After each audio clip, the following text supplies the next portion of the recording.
insecurity tackled in this country, then we must begin to align it with the responsibilities of those that are saddled with the primary responsibilities of protection of life and properties. And that is by the internal security, which is the police. So the police must wake up to their responsibility, because over-militarization of even the state in terms of security is also another aspect of insecurity that is looming in the days to come.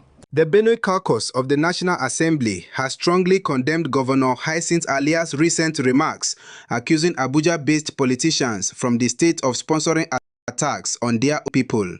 The caucus described the governor's claims as baseless, irresponsible, and politically motivated, emphasizing that its members have been working tirelessly to address the worsening security situation in Benue. In addition, the Benue National Assembly Legislative Aids Forum dismissed the governor's allegations, urging him to desist from making reckless statements aimed at covering up his administration's failure to secure lives and properties in the state. They argued that the governor, in making such unfounded accusations without evidence, has further shown his incapacity to fulfill his constitutional duty of protecting Benue citizens. The forum condemned Alia's comments on national television, where he alleged that some indigenes were behind the killings, despite previously acknowledging that foreign elements were responsible for the attacks. They warned that such statements only distract the public from the real governance failures of the state government. Listening to what the governor said on national television, you will pity Benue State, because no responsible governor can claim on national television without evidence that his own people are killing his own people, when it is obvious to the world that foreign elements, which he himself acknowledged, are responsible for the killings of Benue people in recent times, even on television. The forum wishes to categorically and emphatically condemn these unfounded allegations leveled against their principals. These claims lack evidence, are politically motivated, and are designed to distract the good people of Benue State from the governor's administration failures and governance challenges. It is sad to note that the governor, whose primary and constitutional responsibility is to protect lives and properties of Benue's indigenes, has clearly demonstrated incapacity to live up to this critical responsibility and has chosen to cover up his glaring failures by a blame game.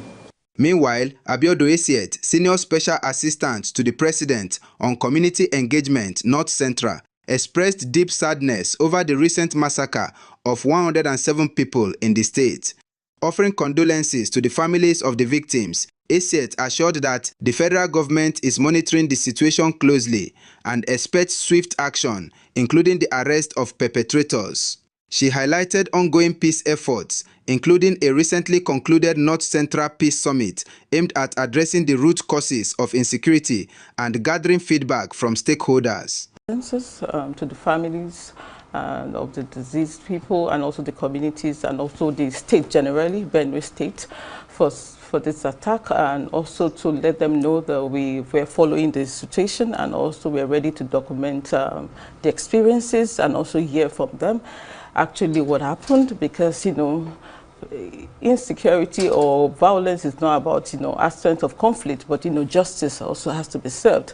We're expecting that, you know, in 24 hours, in a week's time, perpetrators of this act should be arrested and, you know, held accountable.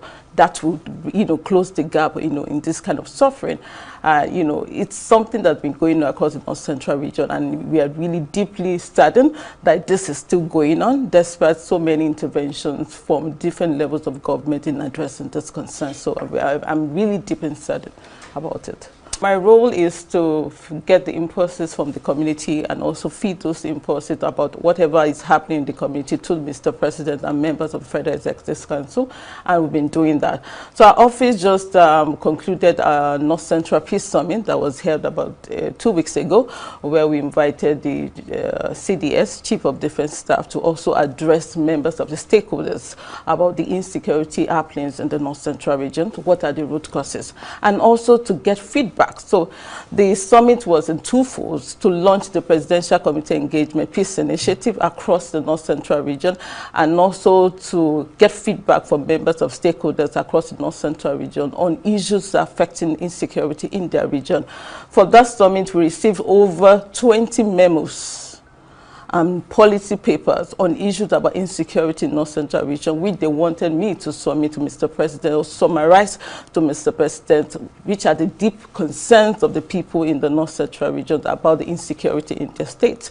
And it cuts across things about land grabbing, about cow roasting, about ownership, a whole lot of things, about lack of trust in security agencies, and which we are currently documenting and sharing with Mr. President by next week on the impulses from the members of the community about the insecurity happening in their state. So we've been gathering all these feedbacks and all these issues, and we are already channeling this feedback to Mr. President and members of the security chiefs so that they know exactly what is going on in the North Central region. And for the Peace Summit, we launched this Presidential Committee Peace Initiative, where we have a network of stakeholders coming together to sit down and dialogue, deliberative dialogue, share concerns, be open to one another, share concerns and need with members of stakeholders, and also with my office supervising that. So this is the first time you are having members of the community sitting down discussing issues, and you have a presidential figure amongst them listening and documenting this feedback to Mr. President so that he understands the impulses. So it's not that he doesn't have military chiefs or security chiefs to give him those feedback, but he's getting it directly as well from members of security, from members of the community where these issues are being perpetrated, because it's different. What you hear from the people might be different from what some other security agency might interpret. Their concerns may be different, their worries may be different, and this also falls in line with what we're doing in the Presidential Committee Engagement Team. We are launching the National Committee Engagement Framework, where we are using the bottom-up approach to governance. It's not about the top-down approach to governance and say, okay, the people who are concerned and affected by that issue should be brought to the table where the issues are being discussed. It's not about you bringing your expertise and say, this is how this insecurity in North Central should be. But when you are discussing the issues about insecurity in North Central, all the stakeholders, the chiefs, the tribal leaders should be at the forefront of the discussion, not behind that. So we are developing this framework so that we can channel or guide the federal government on how to engage people at different levels of government intervention. The federal government and all security agencies have been called upon to engage directly with affected communities to better understand their realities and needs. According to stakeholders, assumptions about what people want often differ from the actual experiences of those on the ground. They stressed the importance of identifying what the government is not doing right, particularly in addressing the proliferation of small arms and ensuring the prosecution of those responsible for perpetrating violence and mayhem. Engaging with communities affected by insecurity, they noted, is a critical step toward restoring peace. A major concern repeatedly raised by these communities is the lack of justice. Victims lament that attackers continue to evade accountability, as no one has been held responsible for assaults on their towns and villages. This, they emphasized, is a call to action for all security agencies to intensify efforts in ensuring justice is served and peace is restored.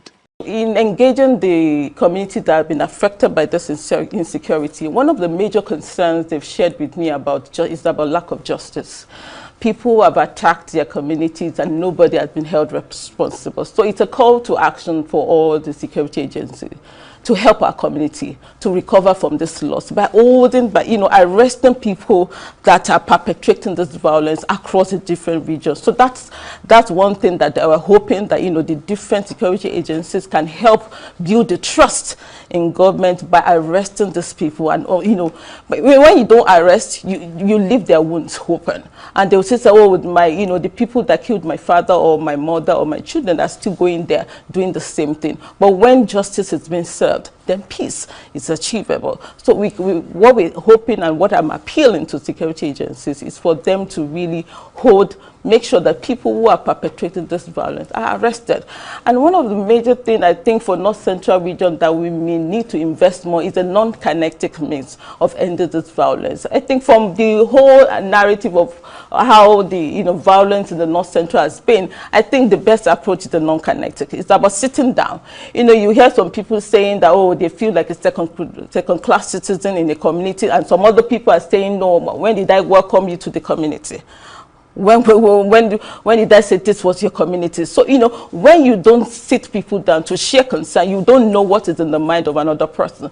And in North Central, you've seen reprisal attack coming up. Now you see a community being attacked. Before you know it, another community is being attacked because you think, oh, this is the person that actually attacked my community without having facts and figures. And you're leaving laws into their hands. And you have proliferation of arms. Everybody has arms, which shouldn't be. When this happened, then people will be like, okay, I can't just sit down on my own. So when the other person have arms and they're not arresting them, and I have to go and also get harms for myself. So that is also going on. Sitting down together, non-kinetic means. So, with our North Central Peace Summit, inviting the Chief of Defense Staff, and we're so happy and proud that the Chief of Defense Staff attended the summit, because, it shows that it's also committed to the non-kinetic means, because it believes the non-kinetic means is actually part of what we address it. And now, thanks to Mr. President, we have the local government autonomy. Because governance at the local level needs to be felt, because it's not just only about the federal level, but the governance system within the local and the state level needs to be enhanced, so that people know that their concerns and needs are being, addressed. So it's not just about waiting for the federal government to do some things, but enhancing the governance system at the local level and also at the state level will help ending such violence, because all this violence happens within the community, and the lowest level of governance in those communities are the local government. And if they're not empowered financially to address this financially and capacity-wise to know how to manage it, then there's a vacuum, huge. So I must really thank the security agency, because they have been our best allies in the community engagement, presidential community engagement, because they take reports from community engagement office very serious. And this has also built the trust of the community. For instance, okay, a member, so we have a citizen assembly. So the presidential community engagement team launched what we call citizen assembly, just like where you have a national assembly, where you have representatives of different communities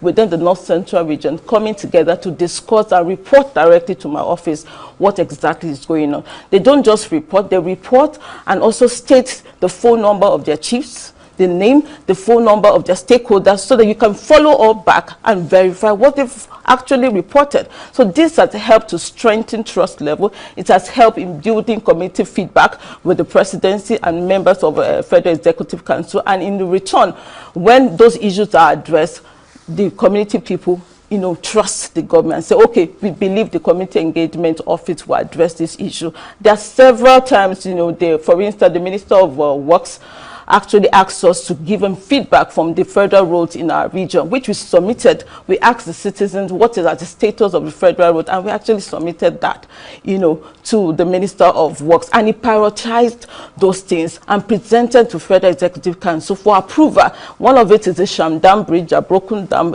some years ago, and now the President has given approval for that bridge to be constructed. And in return, you see that citizens end up trusting us. So we've had beautiful relationship with the Minister for Defense and all the security chiefs on issues that are affecting our community. And like I said, what is happening in the North Central region is quite different from what is happening in the Northeast region. Northeast, you have, insurgencies, and you have the terrorists, the Boko Haram and all that. But North Central region, some of the root causes are things that have been with us. I've summarized the white paper report on Plateau State since 2004 till date. And it's still the same thing. The root causes of what is causing the violence are still the same thing, from the land grabbing. No, you are taking over my land. And why you see this attack, coming up frequently is because it is farming season. People want to go back to farm, and other people are hitting their crops and saying, we also want to graze. It's about also identifying what are the laws in this land. How do we hold people accountable to respect the laws on the land? What is acceptable and what is not acceptable. All right. Governor Alia has ordered the Commissioner of Police and heads of security agencies in Benue State to, by any means necessary, disperse the ongoing protest at Wurukum in Makurdi, where hundreds of angry residents took to the streets to demand an end to the continuous killings of their people by Fulani herdsmen. The order was swiftly executed with a joint force of security operatives and armed thugs chanting "No Alia, no Benue," led by Teveg Benda, who was recently appointed state youth leader and currently serves as the senior special assistant to the governor on youth mobilization and illegal levies. The protesters, largely youth and women, were seen carrying placards, chanting and demanding action from the state government over the unending bloodshed that has gripped Yelwata and communities in Guma, Logo, Ukum, Kwande, Agatu, Buruku, and several others. Eyewitnesses say the protest was peaceful until security personnel arrived and began firing tear gas and shooting live rounds into the air to disperse the crowd, leading to chaos, injuries, and several arrests. But protesters still remain adamant in confrontation with police. In a statement attributed to Governor Alia, he claimed the protest was not a genuine outcry but a sponsored plot by politicians in Abuja to destabilize his government and force a state of emergency in Benue.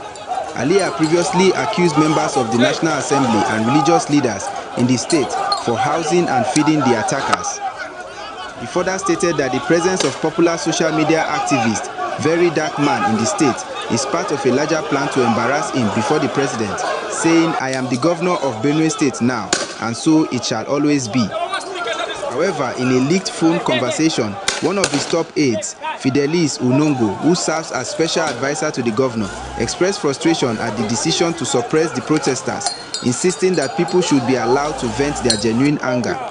The protest was triggered by the fresh wave of attacks by Fulani herdsmen, which have left scores dead and entire villages displaced.